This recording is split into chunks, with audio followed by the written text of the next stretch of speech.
이 땅 가운데 오셨다는 이 개념은 우리의 생각과 우리의 삶의 모든 것을 바꿔버리는 충격적인 역사적인 일이었다는 것이죠. 다시 말하면 AD와 BC와 AD를 가르는, 그래서 역사에 새로운 획을 긋는 그런 하나님의 역사였다는 거예요. 이것은 다른 말로 말하면 네 글자로 임마누엘, 번역한즉 보라 처녀가 잉태하여 아들을 낳을 것이니 그 이름을 임마누엘이라 하라. 이를 번역한즉 뭐예요? 하나님이 우리와 함께 하신다는 거예요.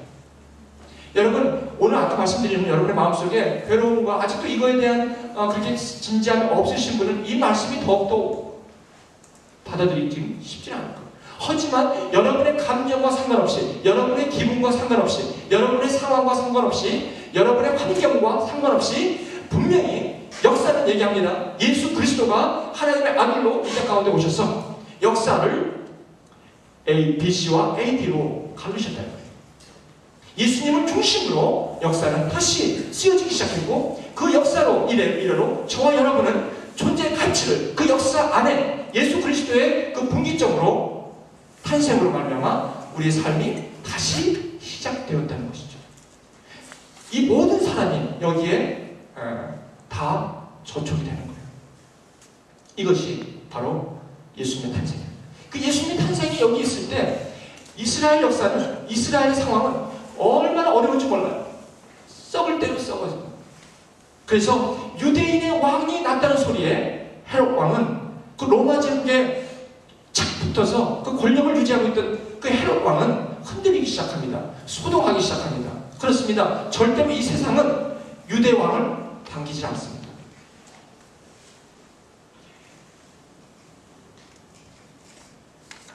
여기 첫 번째, 하나님이 우리와 함께 하신다는 임마누엘. 제가 여러분에게 말씀을 드립니다. 성경은 무조건 보라 처녀가 잉태하여 아들을 낳을 것이니 그 이름을 임마누엘, 우리와 함께 하셨다고 해요. 그런데 여러분 기분은 어떻습니까? 보시기에 지극히 높은 곳에서는 하나님께 영광이요, 땅에서는 은총을 입은 자들의 평화로다. 다시 말하면 하나님의 영광과 이 하나님의 택하심을 받은 우리 모두에게는 뭐라고요? 평화라고요. 여러분 어저께 바로 이 전 시간에 무슨 일이 여러분 삶 속에 있어서 여기에 오셨는지 상관없이 성경은, 하나님은 분명히 스트레이트하게 이렇게 말씀하십니다. 그렇죠? 보라 처녀가 잉태하여 아들을 낳을 것이 그 이름을 임마누엘이라 하라. 이사야 선지자가 이미 벌써 지금부터 2700년 전에 예언한 그 사건이 그대로 이루어지는 현장의 역사적인 현장인 것입니다. 더 나아가서 지극히 높은 곳에서는 하나님의 영광이요, 뭐예요? 은총이, 하나님의 은총 입은 자에게는 평화라고, 무조건 하나님의 영광과 평화라고 얘기합니다. 여러분 지금 제가 말씀드린 게 아마 어렵게 느껴질지 모르겠어요. 하지만 어쨌든 저는 말씀을 드립니다. 성경은 여러분의 기분과 상관없이 평화라고 합니다. 그렇죠? 여러분의 기분 상관없습니다. 감정에 상관없습니다. 성경은 무조건 예수 그리스도의 탄생은, 예수님의 탄생은 평화요, 하나님의 영광이요, 그분은 임마누엘이라는 것입니다. 자, 이제 제가 여러분에게 말씀드리겠습니다. 이 기쁨은 그럼 어디서 오는 건가요?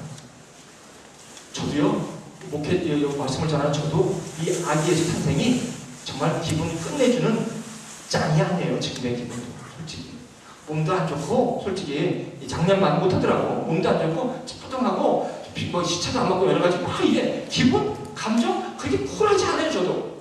그런데 여러분에게 제가 말씀드린, 여러분의 감정은 여러분의 환경과 여러분의 호르몬과 여러분이 혹시 드시는 약과 또 음식과 여러 가지 환경, 기후와 이런 것들로 인해서 여러분의 감정은 영향을 받게 되어 있어요. 여러분 속지 마십시오. 감정은 실체가 아닙니다. 여러분이 갖고 있는 지금 기분과 감정은 절대 여기 성경에서 얘기하는 실체와는 전혀 다릅니다. 그 감정으로 이 기쁨을 여러분이 액세스 하려고 하면 안 된다는 것입니다. 절대로 이 아기 탄생 안에 있는 기쁨을 여러분이 현재 갖고 있는 기분과 감정으로는 절대로 이 기쁨을 맛볼 수가 없다는 것입니다. 여러분의 기분은 지금 말씀드리면 어색하죠? 지금 답답하죠? 그렇죠? 속상하죠? 어떻게 보면 이 시간이 빨리 지나갔으면 좋겠어요. 무슨 기쁨? 뭐하는 줄 무슨 기쁨이에요? 하지만 성경은 분명히 오늘 저와 여러분에게 이렇게 얘기하고 있어요. 여러분, 저와 여러분이 생각하고 있는 그런 감정과 기분에 상관없이 아기 예수 탄생은 기쁨이어야 한다고 선포하고 있습니다. 근데 저는 여러분에게 뭘 말씀드리고 싶냐면 기쁨일 수가 있다는 것입니다. 여러분의 감정과 상관없이, 여러분의 기분과 상관없이, 여러분의 환경과 상관없이, 여러분의 상황과 상관없이 예수님의 탄생은 기쁨일 수가 있다는 것입니다. 왜 그런지 아십니까? 제가 여기 오늘 본문에 보시면 어떤 상황이 벌어졌죠 지금? 동방 박사는 예물을 갖고 와서 경배하죠? 그런데 여기 보세요. 갑자기 13절 보세요. 12절에 꿈에 헤로데게로 돌아가지 말라. 지시하심을 받아 다른 길로 고국에 돌아가니라. 13절에 보니까 저희가 떠난 후에 누가 떠난 후에? 동방 박사가 떠난 후에 주의 사자가 요셉에게 현몽하여 가로되 헤롯이 아기를 죽이려 하니 일어나 아기와 그 모친을 데리고 애굽으로 피하여 내가 내게 이르기까지 거기 있으라. 무슨 말이에요? 요셉하고 마리아에게 아기 예수가 탄생했는데 이제 마구간에서 태어나서 이제 갓 태어났는데 하나님이 뭐라고 그래요? 지금 헤롯이 그 아기 예수를 죽이려 하니 어디로 가라고요?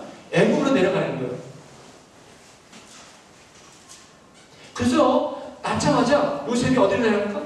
애굽으로 내려가요. 그 14절에 보면 14절 한번 읽어볼게요. 시작. 요셉이 일어나서 밤에 아기와 그의 모친을 데리고 애굽으로 떠나. 언제 떠나요? 낮에 떠납니까? 아침에 떠납니까? 언제 떠나요? 밤에, 그 밤길에. 저 좀 보십시오. 요셉과 마리아, 요셉 얘기를 한번 해볼게요. 보세요. 요셉은 지금 마리아랑 정혼하기로 하고 약혼하고 있고 결혼한 상태라 거의. 그런 상태에서 갑작스럽게 성령으로 잉태해서 아들을 낳을 것이니 천사가 나타나서 그 이름을 예수라 하라. 여러분 한번 생각해요. 이거 놀랄 일이 아닙니까? 기절 촉구할 일이 아닙니까? 오케이, 그건 좋아. 천사가 나타나서. 그래서 자기 마리아하고도 얘기했어. 좋습니다. 오케이, 그것까지. 근데 아기를 낳는데도 이제 헤롯이 죽이려고 그래. 그러니까 어디로 가? 애굽으로 가야 돼. 여러분 한번 상황을 보세요. 요셉 기분이 어떻겠어요, 여러분? 여기요, 기쁨만 있는 게 아니에요. 여기 말씀 속에 한번 상황을 보세요. 요셉과 마리아, 살만합니까, 이거? 아니, 몸풀기도 전에, 아니, 산후조리 해야 될 거 아니야. 산후조리는 그냥 밤에 데리고 어디로 가? 애국으로? 그 당시 교통 뭐 택시가 있었어? 무슨 뭐 비행기가 있었어요? 걸어서 잘못하는 거 어떻게 되죠? 여러분 한번 생각해요. 이게 살만 나는 겁니까? 요셉. 성경에 나오는 요셉이니까 무조건 다 기뻤던 것 같아요? 아니요, 죽을 맛이었어요. 마리아, 얼마나 배가 아팠어, 얼마나 몸이 안 좋았어. 그걸 아기 예수님을 데리고 도망가야 하는 그 상황은 얼마나 괴로웠을 거예요. 여러분, 하지만 요셉, 그런 감정과 기분에 따라 그 기쁨을 대하지 않았다는 거예요. 아기 예수가 기분과 감정에 흔들리는 그런 기분과 감정으로 아기 예수의 기쁨을 우리가 알아낼 수가 없다는 겁니다. 제가 그래서 여러분에게 오늘 말씀드리고 싶은 것은 여러분의 기분과 상황과 상관없이 아기 예수의 기쁨으로 여러분에게 다가갈 수가 있다는 것입니다. 왜? 요셉과 마리아를 보십시오. 요셉이 택한 일이 아닙니다. 요셉이 택한 길이 아니에요. 자기는 가만히 있었던 것뿐인데 하나님의 작품이었어요. 하나님의 강권적인 삶이었어요. 자기가 원하든 원치 않든 이 길을 가야 합니다. 보시죠. 제가 여러분에게 이 시간, 여러분 지금 기분이 죽을 맛이다. 하나 되는 일이 없다. 혹시 나는 이렇게 오늘 2009년도 되는 게 없어. 기분이 썩 좋지 않다.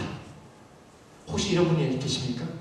그런 분이라 할지라도 예수 아기 탄생은 여러분에게 기쁨이어야 합니다.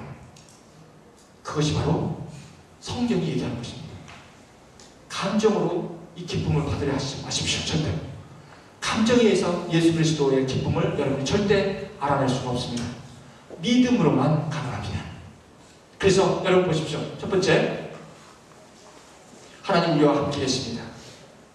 어쨌든 상황이 어쨌든 여러분과 함께 계십니다. 여러분 결코 혼자가 아닙니다. 여러분이 아니라고 해도 상관없습니다. 주님은 여러분과 함께